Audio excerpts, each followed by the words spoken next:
Բարի երեկո հարգելի հետևորդներ, Արմատ մեդիայի եթերում հարցազրույցն է, զրուցակիցս այսօր Ուժեղ Հայաստան կուսակցության падգամավորի թեկնածու գյուղատնտես Հարություն Նացականյանն է։ Բարի երեկո պարոն Նացականյան, շնորհակալ եմ հրավերն ընդունելու համար։ Ես եմ շնորհակալ հրավերի համար։ Պարոն Նացականյան,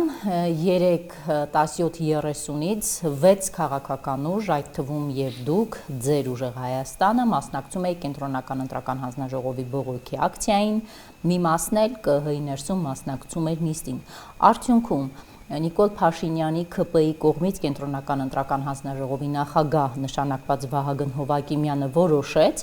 որ վերահաշվարկի արդյունքում կրկնակվյարկություններ տեղի չեն ունենա խնդրահարույց ընտրատեղամասերում եւ Բարգավաճ Հայաստան կուսակցությունը արդյունքում չի հայտնվի խորհրդարանում, ըստ ձեզ ինչու Վահագն Հովակիմյանը գնաց նման որոշման։ Մի փոքրիկ որոշող Վահագն Հովակիմյանը չէր, որոշող Նիկոլ Փաշինյանն էր։ Վահագն Հովակիմյանը զուտ կատարող էր։ Ու ես ասել եմ 20 թվականից մինչև հիմա 6 տարի ամեն մի քանի ամիսը անընդմեջ կրկնում եմ, հիմա էլ եթերով կրկնեմ, Նիկոլ Փաշինյանը անցնում է բոլոր այն մեղքերի միջով, ինչը ժամանակին քննադատել է նախկիններին։ Բոլոր։ Այդ թվում այս ընտրության այս աննախադեպ կեղծիքը, որի շնորհիվ, ճակերտավոր շնորհիվ մի ամբողջ քաղաքական ուժ չի մտնում ԱԺ։ Ինքը պիտի անցներ այս մեղքի միջով ու ինքը առանց վարանելու, առանց երկմտելու կոնկրետ Հայաստանի ժողովրդավարության վրա քար է գցում։ Ու սա երկարատև ժամանակահատվածում, երկարաժամկետի իր հետևանքները, շատ վատ հետևանքները ցույց են տալիս։ Դուք ինչպիսի հետևանքներ նկատի ունեք։ Բնականաբար վատ։ Մենք եթե վերջի տարիներին տեսեք, թեկուզ մեր կուսակցության բոլոր անդամները իդեմս Նարեկ Կարապետյանի, անկախ ամեն ինչից մենք քաղաքական ընդդիմադիր ուժեր ենք, բայց միշտ բոլոր միջազգային եթերների ժամանակ մենք ասել ենք Հայաստանը ժողովրդավար երկիր է։ Հայաստանը ունի ժողովրդավարության բարձր մակարդակ։ Երբեք մենք չենք փորձել հարվածել այս իշխանությանը ժողովրդավարության առումով, բայց նա այս ամենակարևոր հիմնասյունը, որի վրա ինքը հիմնվում էր ու հպարտանում էր ու գլուխ էր գովում ժողովրդավարության բասիոն եւ այլն, հիմնահատակ ոչնչացրեց իրենց քայլով։ Դուք, պարոն Հարությունյան, ասում եք Նիկոլ Փաշինյանը որոշեց, որ ԲՀԿ-ն պետք է չանցնի խորհրդարան, այդ դեպքում խորհրդարան անցած ընդդիմադիր ուժերին, Հայաստան Դաշինքին եւ Ուժեղ Հայաստանին, ինչ մեծ խնդրի առաջ կանգնեցրեց Նիկոլ Փաշինյանը։ Տեսեք, առաջինը ինքը լուծեց իր հարցերը դատախազ նշանակելու, տարբեր բարձր պաշտոն նշանակելու հարցը 3/5-րդի պահով, արդեն ինքը 3/5-րդը ունի այդ մասնաբաժինը եւ դրանով բազմաթիվ ինքը հարցեր կլուծի մոտակա ժամանակներս, կարճաժամկետ եւ միջնաժամկետ ժամանակահատվածում այս համանadrության հարցը չգիտենք արդեն ինչ քայլ է գնալու, ինչ անելու, ես մոտավորապես պատկերացնում եմ կամպրոմատներ, շանտաժներ եւ այլն փորձելու անդիմադիր ուժերից իր կողմը որոշ մարդկան շանտաժի միջոցով քաշի, որպեսզի կատարի իր արժեվ դրված տնային հանձնարարականը, ինչը տվել են արևելյան եւ արևմտյան հարևանները։ Եթե Նիկոլ Փաշինյանը արդեն 3/5-րդը խորհրդարանում ունի եւ իրեն ինչ պետք է բացի սահմանադրությունից կարող է խորհրդարանում անցկացնել, այդ դեպքում հարց Ուժեղ Հայաստանը մանդատները վերցնում է գնում է խորհրդարան, որ ինչը կանխի։ Ուժեղ Հայաստանը դեռ որոշում չունի մանդատ վերցնել չվերցնելու, այդ որոշումը կլինի վերջնական արդեն սահմանադրական դատարանի վճռից հետո, այս վերջնական արդյունքի ամփոփումից հետո, որտեղ դեռ process-ները չեն վերացել, եւ մի անգամ ասել եմ, հիմա էլ ասեմ, սա դիլեմա է։ Այս դիլեմայի մեջ երկու որոշում կայացնելն էլ վերցնել թե չվերցնել, երկուսն էլ ցավոտ ունեն եւ իրենց բացասական կողմերը եւ դրական կողմերը։ Եկեք գանք վերցնելուց, ինչով է ցավոտ վերցնելը։ Ինչով է ցավոտ վերցնելը, շատերը կարծում են, որ սենց կդառնանք, ենթադրենք ՔՊ-ի ընդդիմություն, բայց ես այդ կարծիքին չեմ։ Եվ շատերն էլ կարծում են, որ վերցնելով լեգիտիմացնում ենք իշխանության, բայց ինչը այդպես չի։ Եվ ունի էլի բացասական տարբեր ասպեկտներ, չվերցնելու դեպքում, տեսեք, ՔՊ-ն մնում է մենակ ազատ իր բոլոր որոշումների, իր բոլոր գործողությունների մեջ առանց որևէ խանգարող խոչընդոտի։ Էլի ազատ է լինում, եթե դուք վերցնում եք։ Տեսեք, ինչով եք կապելու ԿՊԱ-կանների ձեռքերը խորհրդարանում։ Հանրությունը ԱԺ ամբիոնից լսելու է իրենց բերած օրենքների, իրենց որոշումների վտանգավորության չափը։ Գոնե հանրությունը իրազեկվում է։ Կարծում եք ձեզ ընդդիմադիր հատվածը տվել է մոտ 350,000 մարդ, ձեզ քվե է տվել, որ դուք հանրությանը իրազեկեք, թե ինչ վատ եւ կեղտոտ նախագծեր է անցկացնելու ԿՊ։ Ես հակառակ հարց տամ։ Կարծում եք 350,000 հոգի ձայն է տվել, որ մենք ընդհանրապես մանդատ չվերցնենք, գնանք մեր տներով սպասենք ու փորձենք ինչ-որ բան անել, որը ձեզ ձայն են տվել, որ դուք Նիկոլ Փաշինյանի տակից անեք վարչապետի հաթոռը։ Դե մենք էլ ամեն գնով, ամեն հնարավոր տարբերակով փորձելու ենք գնալ այդ ճանապարհով։ Որն է այդ ամեն գինը, երբ դուք մանդատը վերցնում, գնում եք ազգային ժողովում, սկսում եք աշխատել ընդդիմադիր։ Կայացվի վերջնականապես համանadrական դատարանի որոշումից հետո հստակ հաշվարկ արվելու վերցնելն ավելի շատ օգուտ տալու, թե չվերցնելը, վերցնելն ավելի ցավոտ հետո լինելու, թե չվերցնելը։ Վերջնական որոշումից այս դիլեմայի մեջ վերջնական հավասարակշռության կետը գտնելուց հետո նոր կկատարվի քաղաքական որոշում։ Ինչից է բխելու այդ ձեր ասած վերջնական հավասարակշռության կետը։ Այ ինչ պետք է հաշվեք, որ որոշեք։ Բազմաթիվ գործոններ դնելու են հաշվարկվել, բազմաթիվ գործոններ չվերցնելու դեպքում ինչ դրական, ինչ բացասական արդյունք ունենա, վերցնելու դեպքում ինչ բացասական, ինչ դրական, օրինակ հասարակ օրինակ ասեմ, վերցնելու դեպքում դու ԵԽԽՎ-ում կարող ես ելույթ ունենալ որպես падգամավոր քաղբանտարկյալների գծով, տարբեր այլ հարցերով, տարբեր պետության, այսպես ասած, ոչ իրավաչափ գործողությունների գծով չվերցնելու դեպքում դու լավագույն դեպքում դեսպանատան դեմը պլակատ ես բռնելու, որը բացարձակ լսելի չի լինելու։ 5 տարի շարունակ ազգային ժողովի ընդդիմադիր Հայաստան եւ պատիվ ունեմ խմբակցությունների падգամավորները այդ ձեր ասած ԵԽԽՎ-ներում ունեցել են բազմաթիվ ելույթներ, 0 օգտակար գործողության գործակից։ Նրանց ելույթներից որևէ մեկով, որևէ քաղբանտարկյալ կալանքից չի ազատվել, որևէ մեկով։ Չէ կարող ասել, եթե իրենց ելույթը չլինել, ինչ ավելի խիստ մեթոդներ կլինեին եւ ինչ տիպի ամենաթողություն կլիներ Հայաստանում, որովհետեւ դա ներկապային չափելի չի եւ հստակ, երբ որ կուսակցական որոշում անգանք, հստակ երևա եւ հաջորդը այդքան բարձր, օրինակ հասարակ բան ասեմ, Աննա Գրիգորյան падգամավորը, չէ՞, ինչքան հայտնի է Հայաստանում, ինչքան ընկալելի եւ ինչքան սիրված, իրեն ոչ ոք չէր ճանաչում, չէ՞, մինչեւ 21 թվականը, ու ինչքան կարեւոր հարցեր է բարձրացել, որի մասին հանրությունը գիտի։ Ես սա մի օրինակ եմ ասում։ Պատկերացրեք, եթե չվերցնեին մանդատները, Հայաստան դաշինքը չէր վերցնում մանդատները կամ պատիվ ունեմ դաշինքը չէր վերցնում մանդատները։ Հիմա նույն Հայաստան դաշինքի օրինակով խոսենք, 2021 թվականին Ռոբերտ Քոչարյանի ղեկավարած քաղաքական թիմին ձայն է տվել մոտ 250,000 մարդ։ 2026 թվականին Ռոբերտ Քոչարյանի ղեկավարած քաղաքական թիմին ձայն է տվել 120,000 մարդ, հա, թվերը կարող են մի քանիսով ավել պակաս լինեն։ Այսինքն Ռոբերտ Քոչարյանի քաղաքական թիմը 2021-ին ունեցած իր վստահությունը այս 5 տարիների ընթացքում 50%-ով պակասեցրել է։ Իմ հարցը հետեւյալում է. ինչ պետք է անի ուժեղ Հայաստանը, որ նույն ճակատագրին չարժանանա։ Ինչ եք կարծում, եթե Ռոբերտ Քոչարյանի թիմը չվերցներ մանդատները ընդհանրապես չվերցներ եւ իշխանությունը իր ռոպագանդան ոչ միայն հմեկով, որ ամբողջությամբ լցրեց հանրության, այսպես տարածեց հանրության մեջ, պլյուս մի հատ էլ թիվ 1 ամբիոնից սկսեր տարածել, Քոչարյանի թիմը, այդ թվում ամբողջ ընդդիմադիր դաշտը կարող էր հավաքել 120,000 ձայն, պլյուս 340 քանի հազար ձայն մենք, պլյուս մնացած այլ ուժերը։ Կարող էր, չէր կարող։ Որովհետև իշխանությանը դու տալիս ես ազատություն, իշխանությունը եթե տեսնում եք, այս երեկվանից ամեն ինչ անում է, որ փորձեն այնպես անել, որ մանդատները չվերցնել։ Բայց մյուս տեսակետից էլ նայեք, եթե իրանք թիվ 1 ամբիոն էլ օգտագործեին զուտ իրենց նպատակների համար, իրենց քարոզչության համար եւ ոչ մի խոչընդոտ չլիներ, ոչ մի բարձրաձայնում չլիներ։ Ինչքան խնդիրներ կա, որ բարձրաձայնվեց ամբիոնից, որ մարդիկ ուղղակի չգիտեին։ Իսկ լրատվականներով այսպես սովորական պատգամավորը, այն էլ ընդդիմադիր, այն էլ Նիկոլ Փաշինյանի իշխանության օրոք ընդդիմադիր պատգամավորը խնդիր բարձրաձայնելու համար չէ։ Այդ խնդիրը ընդդիմադիր մեդիաները այնքան արագ են բարձրաձայնում։ Ես շատ լավ հիշում եմ, թե ինչպես էին ընդդիմադիր պատգամավորները մեդիաներում 1 օր առաջ գրված հարցերը գնում այնտեղ բարձրաձայնում։ Մեդիան արդեն բարձրաձայնել է դա։ Մեդիայի էֆեկտիվությունը այդ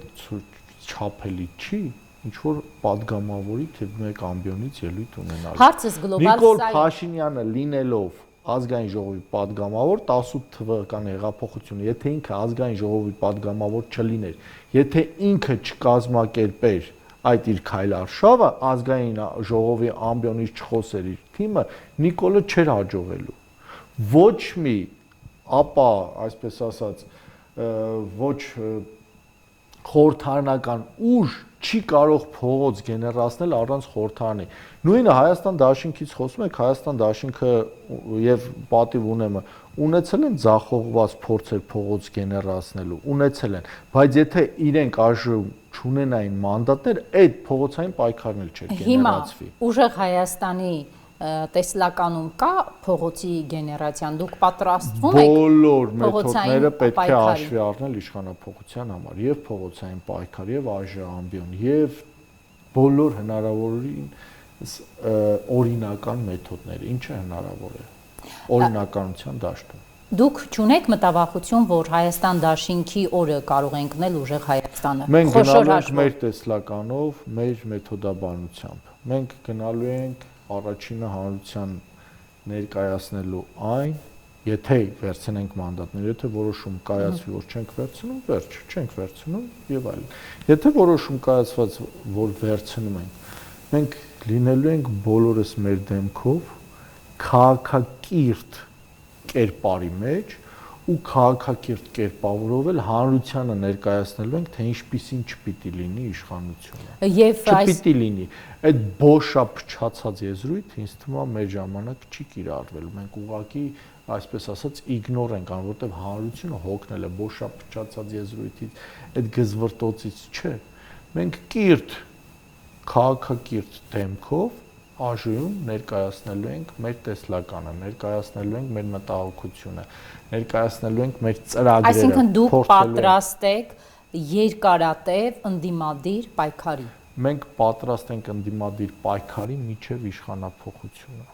միջև հասնենք իշխանափոխության։ Դա ինչքան կտևի, ժամանակը ցույց կտա, չեմ ասում երկարատև, միջնաժամկետ, կարճաժամկետ, որտեղ աշխարհակաղակական process-ները այնքան են արագացել, որ ամեն ինչ անկանխատեսելի է դարձել։ Եվ այս թեմայի հետ կապված վերջին հարցս, պարոն Նացականյան, դուք ինչ հույս ունեք Նիկոլ Փաշինյանի կողմից ձևավորված սահմանադրական դատարանից, չէ՞ որ այնտեղ դատավորներ են, որոնց հատիկ ընտրել է Նիկոլ Փաշինյանը։ Հույսեր չունեմ, բայց սպասենք տեսնենք, մենք միշտ ցանկացած ի տարբերություն իշխանական բուրգի, մենք բոլոր անմեղության կանխավարկածները եւ հնարավոր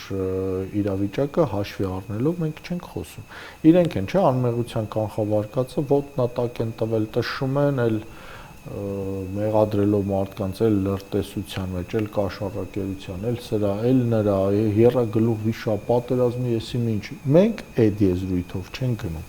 Հանրությունը պիտի տեսնի, որն է քաղաքակիրթ քաղաքական ուժը։ Դա պիտի տեսնի նաեւ մեր դեմքով։ Պարոն Նացականյան, տևական ժամանակ է ԵԱՏՄ եւ ռուսական շուկան փակված է հայկական արտադրանքի համար,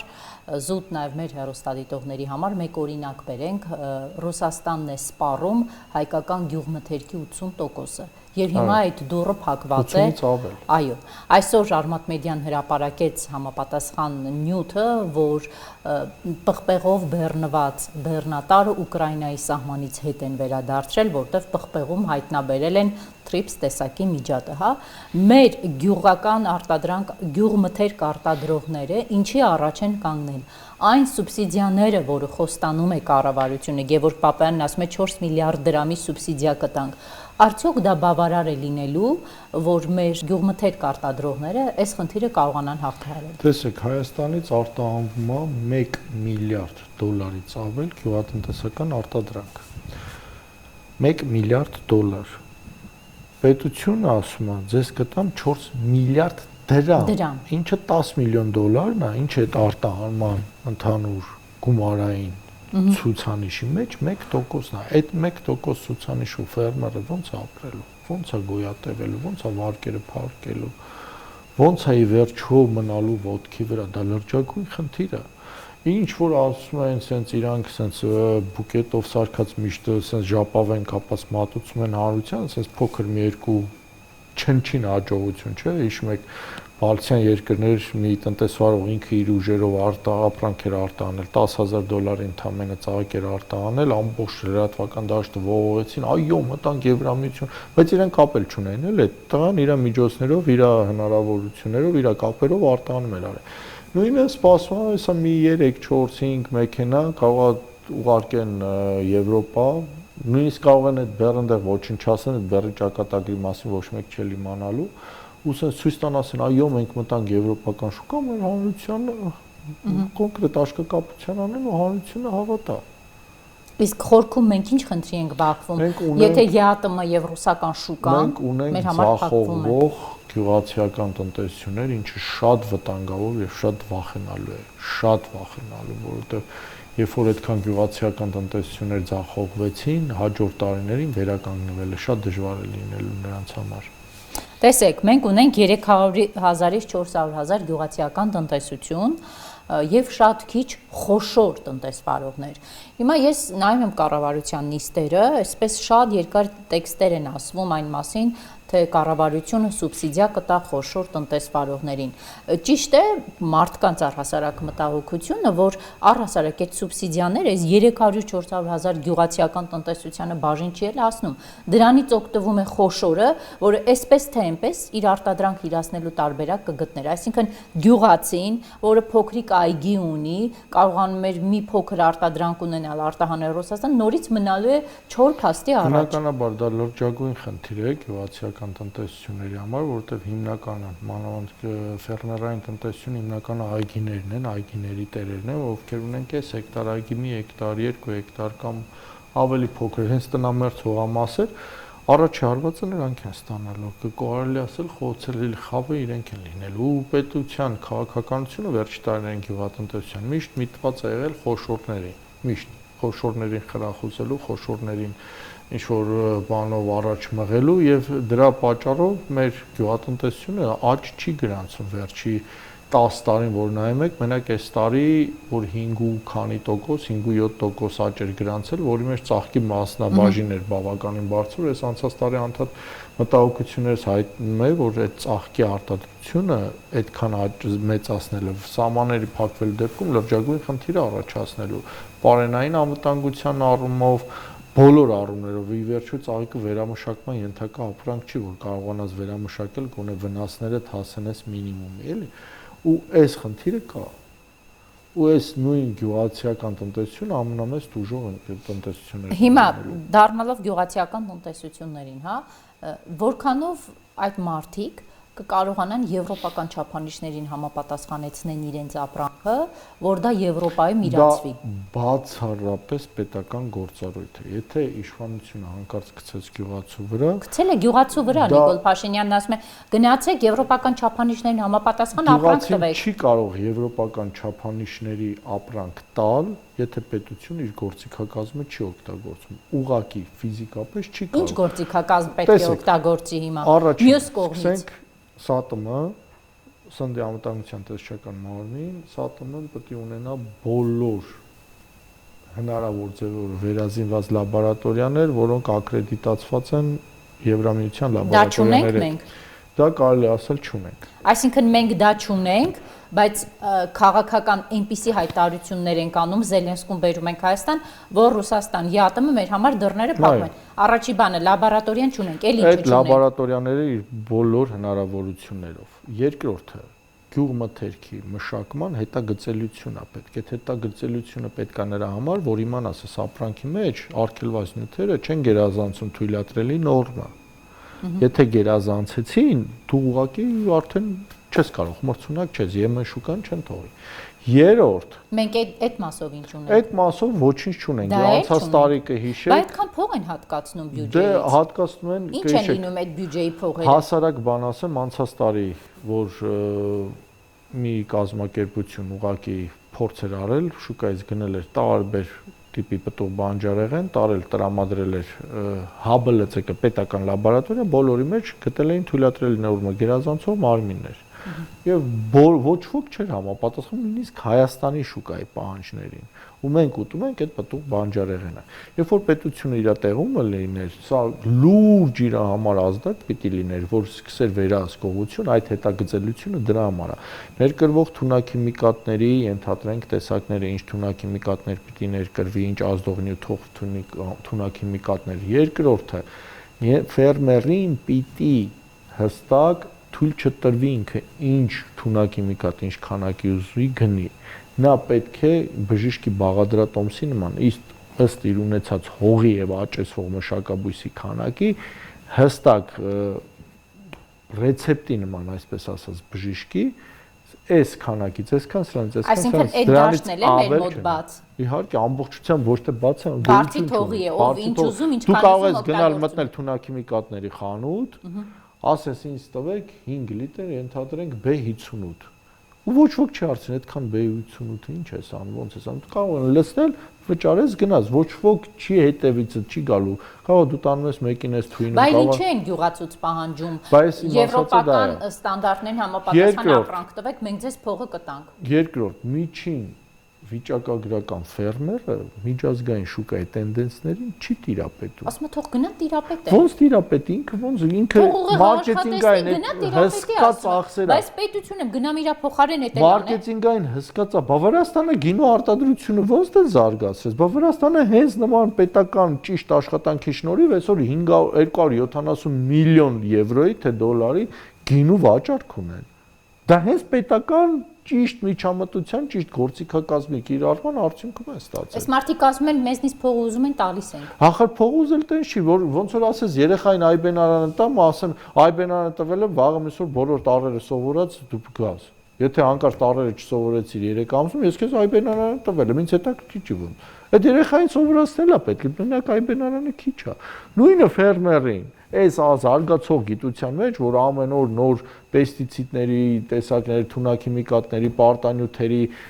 տարբեր տիպի ենթադրենք հավելումների տեսակներ են առաջանում, դա պետության գործառույթ է, պետությունը պետք է բան անի, կամ ինքը ՀԱՏՄ շուկայի վրա է կենտրոնացած, ՀԱՏՄ-ն ուրիշ ստանդարտով, ուրիշ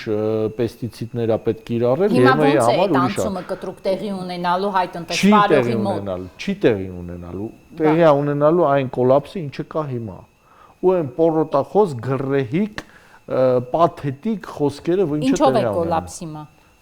Արգելել չեն կարողանում արտահանել իրենց տեղը։ Նիկոլ Փաշինյանն էլ ասում է սուբսիդիա կտամ տարի եվրոպական երկրներ։ 4 միլիարդ դրամի սուբսիդիան արտահանվող 1 միլիարդի սուբսիդիան տվեց, ենթադրենք, փոխհատուցում տվեց այդ եվրոպական երկրում մեր այս վատ որակի կոնյակները, ինչ կա այդ էժանակին, ու եվրոպական որ երկրում են վաճառելու։ Իսպանիայում գինու տեսական ջրից էժան է, ես պաշտոնապես ասում եմ։ Գինին ավելի էժան է, քան խմելու ջուրը։ Իսպանիայում դու կարող ես գինու մրցակցել որևէ սպիրտային խմիչքով, եթե ամբողջ եվրոպական շուկան հագեցած է սպիրտային խմիչքների վաճառքով, sense խանութներում մտնում ես, տեղ չկա իրանց քանակներից, մտնում ես բելգիական խանութ 1300 տեսակի գարեջուր ունի օրինակ։ Դու ո՞նց ես մրցակցելու, ո՞նց ես մտնելու։ Բա հիմա ինչի է մղում։ Տեսեք, քաղաքական որոշումները կայացել են, բայց տնտեսական որոշումներ չեն կայացել։ Քաղաքական որոշումներ չեն կայացել։ Ամեն կերպ փորձ դե արել են հայտարարություններ, պետք է տակից դուրս գան, իրանք ոչ քաղաքական որոշում են կայացել, ոչ տնտեսական։ Դրա համար այսօրին այդ դիլետանտիզմը կամ միտումնավոր բերել սրան, դա մեղմ ասած չի կարելի անվանել քաղաքական որոշում։ Որքան կկարողանա լավ մեր տնտեսվարողը, տեսեք, նախ պարոն Նացականյան, ես նկատում եմ շատ տնտեսվարողների մոտ վախի զգացողություն, մարդիկ վախենում են խոսել, արտահայտվել իրենց խնդիրները։ Մեր հայ ժողովուրդը մի սպეციფიկ, մենք ինչքան խոսում ենք Եվրոպայից, մի սպეციფიկ, թող ինձ ներեն բոլորը,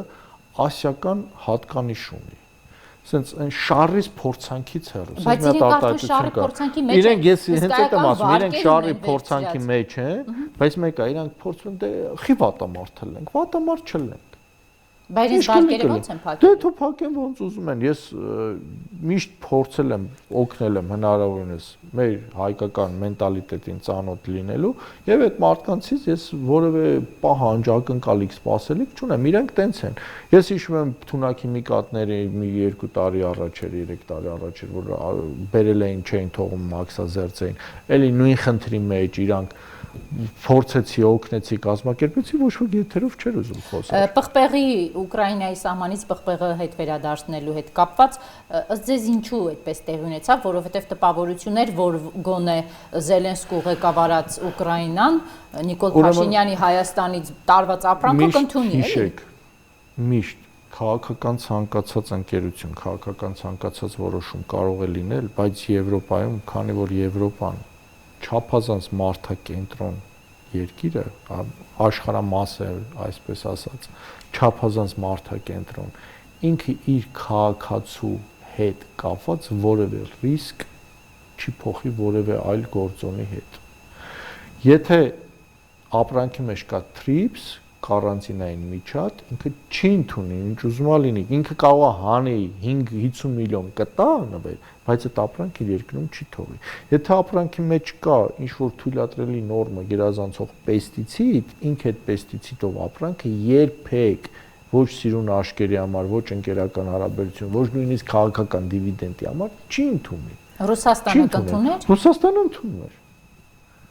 Այդ տարբերություն Եվրոպայի Ռուսաստանը ընդունում է այն ինչ որ մենք արտադրում ենք որակապես բավականին զիջող ռուսական շուկան կլանում էր տարին 108 միլիոն շիշ սպիրտային խմիչքեր